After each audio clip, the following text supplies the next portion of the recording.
Hello दोस्तों, नमस्कार। Stock market share YouTube channel में आपका स्वागत है। अभी हम बात करने वाले हैं 3 ऐसे स्टॉक की जिसके बारे में 2 बहुत बड़े जायंट जो कि एफएमसीजी से संबंधित जो है काम करते हैं, जिसमें एक का नाम अमेजन और दूसरा का नाम रिलायंस इंडस्ट्री है। दोनों में आपस में तानातनी चल रही है और वो इस तीनों कंपनियों को खरीदने के लिए आगे निकल के सामने आ रहे हैं। तो हम जिस शेयर की इसमें बात करने वाले हैं वो है फ्यूचर रिटेल लिमिटेड शेयर, क्योंकि आज सोमवार था और चूंकि आप जानते हैं जो फ्यूचर रिटेल लिमिटेड जो शेयर है वो एनसीएलटी की समाधान प्रक्रिया से गुजरता हुआ नजर आ रहा है। तो इसमें हम देखने की कोशिश करेंगे कि हमारे को इसमें जो ट्रेडिंग हुई है वो क्या हुई है और साथ ही साथ इससे जो कुछ अपडेट निकल के सामने आए हैं या नहीं। इसके अलावा हम जो दूसरे स्टॉक की बात करने वाले हैं वो है फ्यूचर कंज्यूमर, जिसमें कि नॉर्मल ट्रेडिंग होती रहती है हमेशा, और इससे संबंधित एक बहुत बड़ा अपडेट निकल के सामने आया है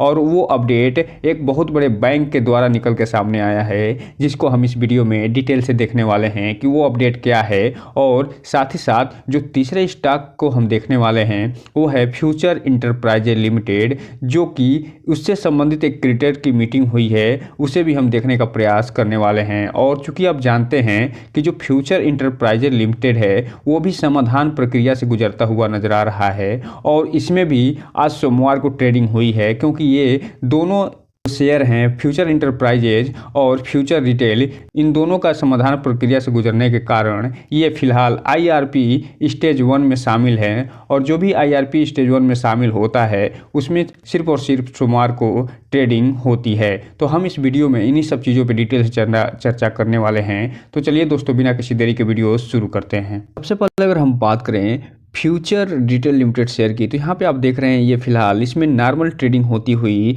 नज़र आ रही है। और यहाँ जो लिख के आता था कि ये जो कंपनी है आईबीसी से की प्रक्रिया से गुजर रही है और इसमें ट्रेडिंग रिस्ट्रिक्टेड है, ये फिलहाल आज हटता हुआ नज़र आ रहा है। और ये जीएसटी स्टेज 1 के साथ साथ आईआरपी स्टेज 1 में शामिल है और इसमें आज 5% का लोअर सर्किट लगता हुआ नज़र आया है, जिसमें जो कि 3 रुपये के आसपास फिलहाल ये बंद होता हुआ नज़र आया है। अब हम अगर यहीं पर बात करें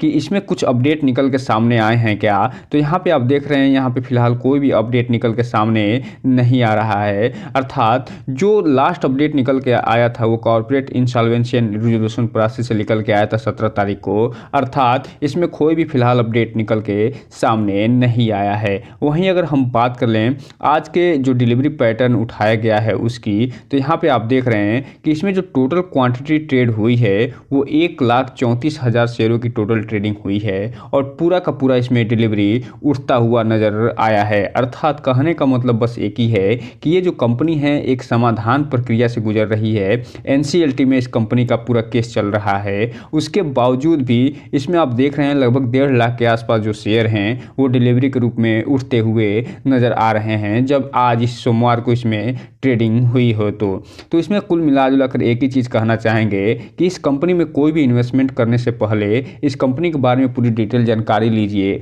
और इसका जो एनसीएलटी की प्रक्रिया जो चल रही है उसके बारे में बुद्धवत जानने के बाद ही कोई भी इन्वेस्टमेंट करने का प्रयास करिए। और जब भी इन्वेस्टमेंट करिए उसके बारे में अपने वित्तीय सलाहकार से संपर्क जरूर करिए, ताकि आपका पैसा और निवेश दोनों सुरक्षित रहे और साथ में आपका भविष्य भी। अगर बात करें फ्यूचर कंज्यूमर लिमिटेड की, जो कि दूसरा स्टॉक है, और इसमें आप देख रहे हैं कि आज जो है इसमें जो ट्रेडिंग हुई है वो लगभग इसमें 4.5% का अपर सर्किट लगता हुआ नजर आया है और फिलहाल ये 1.15 रुपये पे बंद होती हुई नजर आई है। वहीं अगर हम 5 दिन की इसके चार्ट पैटर्न की बात करें तो ये जो कंपनी है वो फिलहाल 27% का रिटर्न निकाल के अपने शेयर होल्डर को देते हुए नजर आई है, जो ये बता रहा है कि इस कंपनी में लगातार नॉर्मल ट्रेडिंग हो रही है और अपने शेयर होल्डरों को ये ठीक ठाक रिटर्न निकाल के देता हुआ नजर आ रहा है। वहीं 1 महीने के चार्ट पैटर्न की बात करें तो 28% का रिटर्न निकाल के दिया है, जबकि 6 महीने की बात करें तो 35% का। वहीं ईयर टेल डेट की अगर हम बात कर लें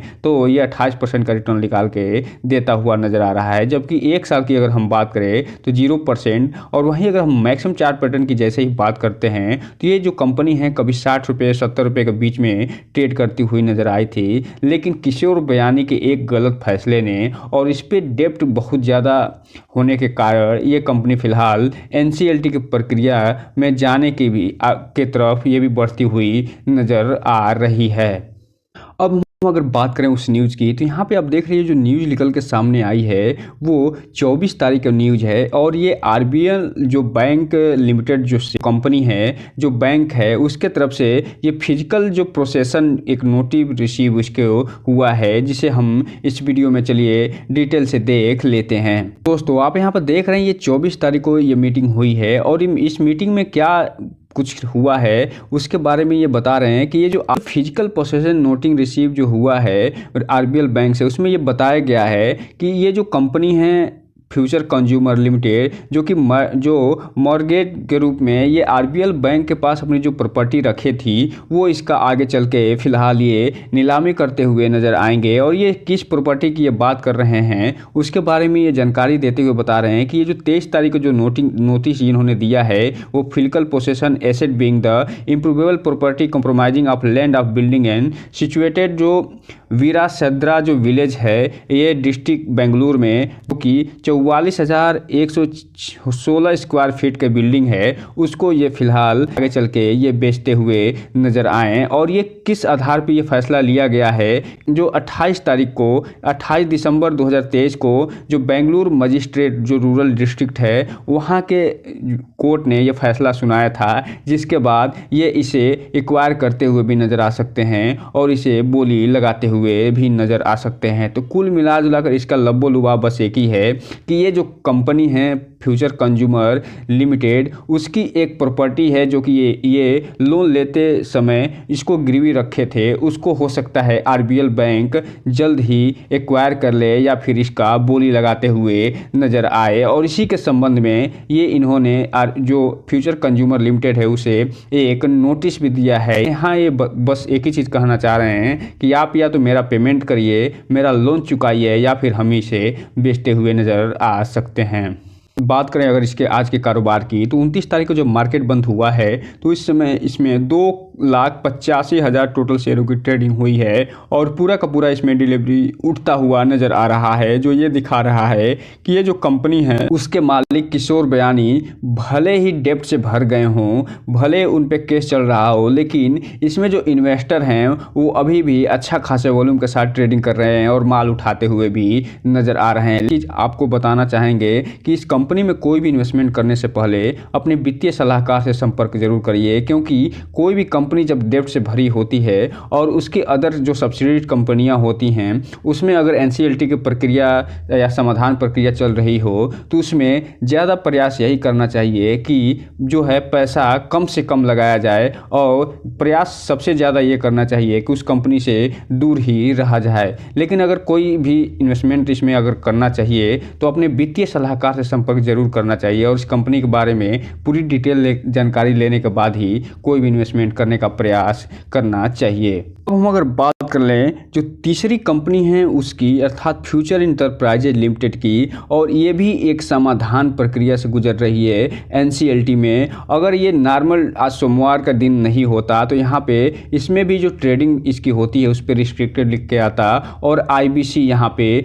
जरूर लिख के आता। और ये जो ट्रेडिंग हो रही है इसमें सिर्फ और सिर्फ सोमवार को ट्रेडिंग इसलिए होती है क्योंकि ये IRP स्टेज 1 में शामिल किया गया है। और आज ये इसमें जो ट्रेडिंग हुई है इसमें न ही बाइंग दिखाई दे रहा है और न ही इसमें ज़्यादा सेलिंग दिखाई दे रही है, अर्थात 0% पे ही ये ट्रेड करती हुई नजर आई है 85 पैसे पे। बात करें कि क्या इसमें कुछ अपडेट निकल के सामने आया है तो क्या, तो यहाँ पे आप देख रहे हैं इसमें फिलहाल कोई भी अपडेट निकल के सामने आता हुआ नहीं दिखाई दिया है। जो लास्ट अपडेट निकल के सामने आया था वो 23 तारीख को निकल के आया था, उससे पहले 15 तारीख को निकल के आया था। अर्थात इसमें जो भी अपडेट निकल के सामने आ रहे हैं उसमें जो क्रेडिट होते हैं, जो कॉर्पोरेट इंसॉल्वेंसी जो रिजोल्यूशन प्रोसेस चल रहा है उसी के संबंध में जो क्रेडिटर हैं जिन्होंने लोन दिया है वही लगातार ये मीटिंग करते हुए नज़र आ रहे हैं, क्योंकि ये एनसीएलटी की जो समाधान प्रक्रिया चल रही है उसमें एक तरीके से ये फाइनल स्टेज पहुंचता हुआ नज़र आ रहा है।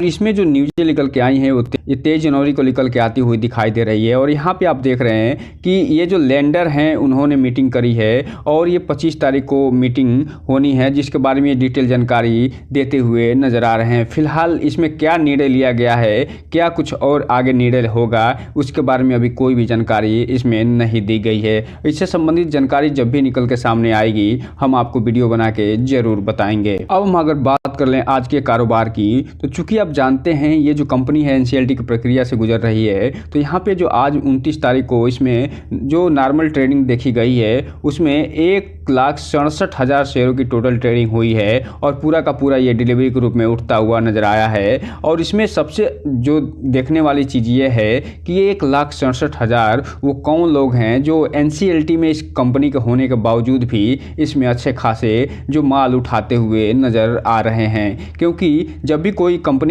एनसीएलटी में जाती है तो नॉर्मली ये देखा जाता है कि 3 संभावनाएं निकल के सामने आती हैं। एक, या तो डी लिस्ट कर दिया जाए, या इसे डी लिस्ट करके फिर री लिस्ट कर दिया जाए, या फिर जैसे नॉर्मल ये चीज़ें चल रही हैं वैसे ही चलने दिया जाए। तो इसमें क्या संभावनाएं बन रही होंगी अभी तो इसका बारे में कोई भी डिटेल निकल के सामने नहीं आया है। लेकिन अभी भी इसमें जो इन्वेस्टर हैं अभी भी भर भर के माल उठाते हुए नज़र आ रहे हैं। तो कुल मिला जुला कर इसमें एक ही चीज़ कहना चाहेंगे इन तीनों शेयर के बारे में, इस कंपनी के बारे में पूरी जानकारी लेने के बाद ही कोई भी इन्वेस्टमेंट करने का प्रयास करिए। और ये जो वीडियो है सिर्फ और सिर्फ एजुकेशनल पर्पस के लिए है, इस वीडियो को देखकर कोई भी इन्वेस्टमेंट करने से बचें। अगर इसमें पैसा लगाना भी है तो एक चीज़ आपको बता दें कि आप उतना ही पैसा लगाने का प्रयास करें जितना कि आप अपने घर में कबाड़ बेचने के बाद रद्दी जो पैसे मिलते हैं जिससे आप जो है पार्टी करते हैं उतना ही पैसा लगाने की कोशिश करें। लेकिन कोई भी पैसा लगाने के पहले